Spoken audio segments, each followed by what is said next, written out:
Oke guys, welcome back kembali lagi di channel YouTube. Sebelum kita bahas, jangan lupa untuk klik tombol like and subscribe-nya juga biar bisa membangun channel kita lebih baik lagi. Oke, langsung aja kita bahas yang pertama. Yang pertama kita akan membahas tentang masalah food estate di Kalimantan Tengah. Nah, masalahnya apa aja nih? Masalah banyaknya yang menolak masuknya program food estate ini dengan berbagai alasan dan kepentingan. Oke, pertama langsung aja kita bahas nih, mumpung sudah ada bahan-bahannya di media-media, kan banyak banget nih media-media informasi mengenai hal tersebut. Oke, check it out, langsung aja. Oke guys, balik lagi di channel YouTube gue.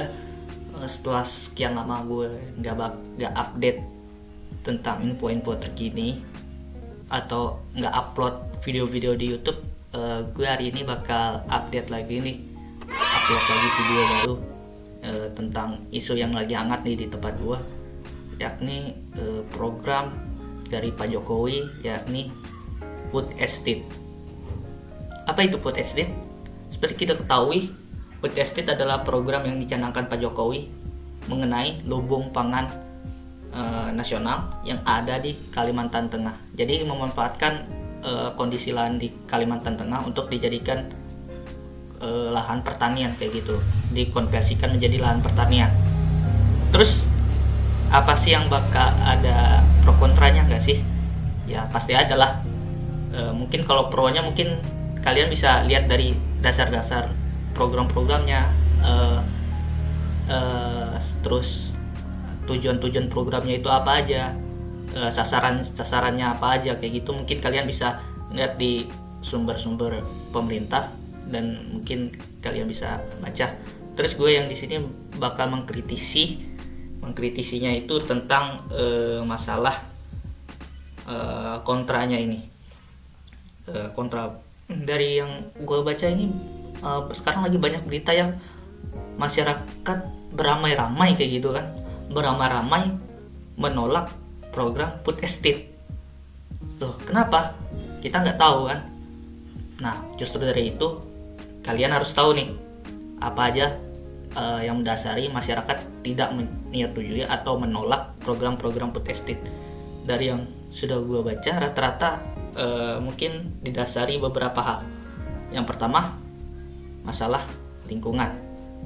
Kemudian masalah SDM, kemudian masalah pelaksanaannya kayak gitu, dan sosial masyarakat ya di dalamnya juga. Jadi yang pertama kita bakal bahas kondisi lingkungan.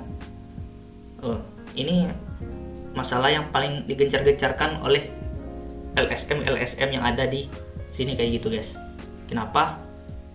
Perlu didasari, Kalimantan Tengah ini kan merupakan paru-paru dunia kayak gitu guys. Kalian tahu kan Pulau Kalimantan kayak gitu kan, sumber cadangan oksigen dunia kan sumbernya dari Kalimantan dan di hutan, dari hutan Amazon kayak gitu.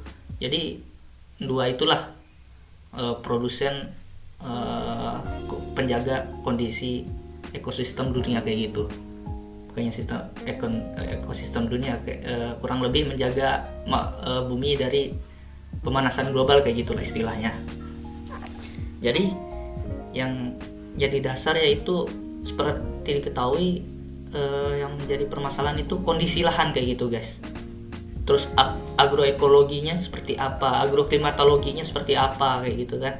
Itu banyak yang menurut beberapa orang yang menolak nanti bakal merusak lingkungan. Contohnya aja seperti program yang sudah terlaksana dahulu dalam pelaksanaannya, pertanian yang ada di Kalimantan Tengah itu terutama di lahan gambut. Nah, untuk lahan gambut gue jelaskan dulu apa itu lahan gambut. Lahan gambut itu merupakan lahan yang komposisinya itu 80% berasal dari pelapukan bahan organik seperti kayu-kayu besar kayak gitu kan. Jadi sisanya mineral. Jadi kurang lebih seperti itu. Jadi otomatis lahan gambut itu banyak sekali kayak sumber-sumber organik di dalamnya, juga merupakan sumber penyimpan karbon kayak gitu guys. Jadi di dalamnya tuh banyak unsur-unsur karbon di dalamnya yang mengikat di dalam tanah tersebut. Lalu kemudian kenapa ditolak? Kalau misalkan tanah tersebut dirombak menjadi atau dikonversikan menjadi pertanian, otomatis akan menimbulkan masalah ekologi. Yang mana kalau misalkan seperti kita ketahui, kalau di lahan gambut itu pH-nya itu sangat asam kayak gitu guys. Dimana pH-nya itu kurang dari 6. pH idealnya untuk pertanian kan di atas 6 kayak gitu guys. Paling nggak serendah-rendahnya 5 kayak gitu kan. Itu pun tanaman udah bengek kayak gitu kan untuk tumbuh kayak gitu. Nah, tapi ada beberapa tanaman yang mungkin bisa hidup, itu pun tanaman endemik lokal seperti tanaman paku-pakuan kayak gitu kan guys, tanaman-tanaman hutan kayak gitu. Itu merupakan tanaman-tanaman yang memang tanaman lokal yang hidup di lahan gambut kayak gitu, seperti sagu dan sebagainya, yang mungkin dapat bertahan di kondisi asam. Nah, kalau di pertanian kan otomatis kita menggunakan tanaman-tanaman hortikultura, tanaman-tanaman obat-obatan, tanaman sayur kebutuhan pangan lah kayak gitu kan, tanaman kebutuhan pangan, dimana kan food estate kan berfungsi untuk meningkatkan cadangan pangan nasional kayak gitu. Tanaman pangan kan otomatis membutuhkan pH yang sesuai kayak gitu kan, pH di atas 6 serta unsur hara yang mencukupi dan sebagainya kayak gitu kan. Kalau di lahan gambut kan pH-nya kurang, terus ditambah lagi kawasan tropis yang mungkin curah hujannya tinggi, jadi mungkin bakal ada kondisi pasang yang cukup lama kayak gitu kan. Otomatis tanaman cepat mati kayak gitu kan guys. Nah, dalam hal ini banyak, kalau misalkan dirubah menjadi food estate bakal menimbulkan kontra, dimana nanti kalau diubah food estate bakal merubah sistem ekologi yang ada di dalam situ, yang mananya tanaman kawasan gambut itu kawasan hutan dirubah menjadi perkebunan pertanian yang monokultur. Jadi dalam hal ini tentu merusak ekologi yang ada di sekitar situ. Tentunya itu yang membuat dasar LSM tersebut atau kelompok-kelompok organisasi di tempat gue ini atau yang sedang dibicarakan ini banyak yang menolak kayak gitu guys, karena bakal merusak kondisi alam kayak gitu guys, yang tentunya ini bakal mempengaruhi ke global kayak gitu, bisa aja menimbulkan global warming kayak gitu kan. Seperti kita ketahui kan Kalimantan kan seperti apa kayak gitu guys. Jadi gue bakal menjawab yang pertama, lingkungan. Itu kan tadi yang dibicarakan oleh masyarakat, bukannya masyarakat, lembaga swadaya masyarakat yang menolak bahwa nanti bakal merusak lingkungan dan sebagainya, bla bla bla bla bla seperti itu. Tapi yang perlu kita pahami dulu, kita kritisi dulu, tidak semuanya di lahan Kalimantan itu merupakan lahan gambut. Terdapat lahan-lahan aluvial, lahan-lahan mineral yang bisa dieksploitasi. Jadi pemerintah itu mencanangkan sebenarnya lahan gambut itu ada dua guys. Ada yang khusus dimanfaatkan sebagai kawasan restorasi atau konservasi, ada juga yang kawasan dikhususkan untuk dimanfaatkan sebagai budidaya pertanian kayak gitu guys. Nah, yang ditargetkan pemerintah ini, yang dibuatkan pemerintah ini, lokasinya yaitu merupakan lokasi lahan gambut yang merupakan lahan pertanian yang kayak gitu guys.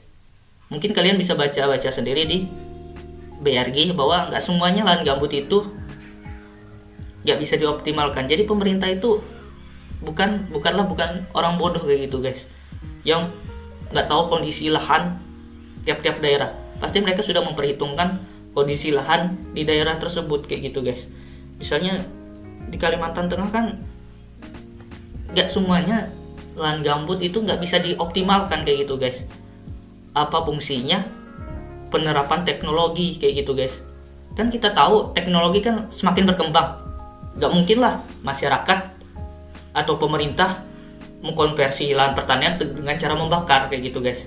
Pasti ada cara-cara lain, mungkin lewat mekanisasi, lewat cara vegetasi mungkin, atau dengan memodifikasi tanaman tersebut supaya bisa tumbuh di situ guys, kayak gitu.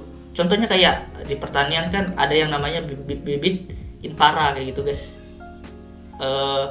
hibrida padi rawa kayak gitu. Otomatis tanaman tersebut dapat menyesuaikan kondisinya seperti itu guys.